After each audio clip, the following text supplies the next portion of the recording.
welcome back. Our UPR Chromoly K-member, control arms, the Viking coilovers, it all comes as a kit.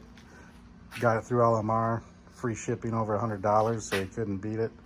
The same time I ordered the camber caster plates and bump steer kit too to put on a manual rack. I already got most of the old stuff tore off. We just gotta get the engine supported and drop that nasty thing out of there. This is gonna look real good. So let's get to work. All right, I got the old one out and just slid the new one right in there. Did some solid motor mounts while I was at it. I saw that my hoses and my calipers are looking pretty rough, so I'm just gonna replace those too while I'm in here. I'm also doing a Flaming River manual rack. I'm gonna get rid of that looped power rack, so it'll be nice and clean under there. I did some caster camber plates, so I just gotta finish putting the coilovers back together, get the knuckles on there, and then we'll be just about ready to put this thing back on the ground. Stay tuned. All right, guys, I figured I'd show you this real quick since I'm switching over to a manual Flaming River rack. So this off the power steering rack, this rag joint on the steering shaft isn't gonna work. I had to get a universal joint. It's 3/4 inch round and smooth on this side to weld on to the steering shaft, and then it's 9/16 26 spline on that side.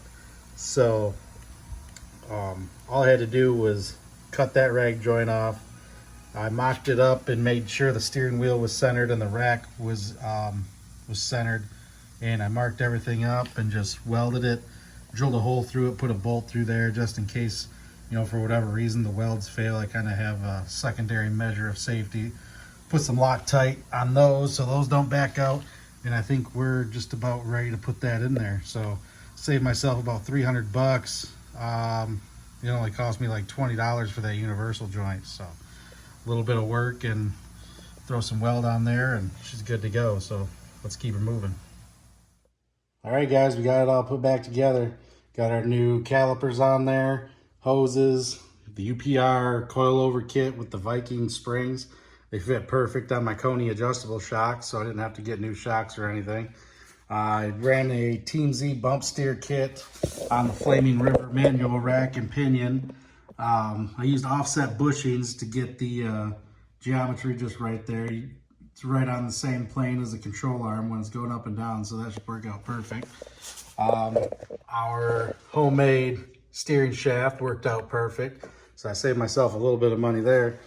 I'm anxious to get it back on the ground and get it aligned and see how this thing feels. It should tighten it up quite a bit. So thanks for watching, guys. Don't forget to like and subscribe, and we'll see you on the next one.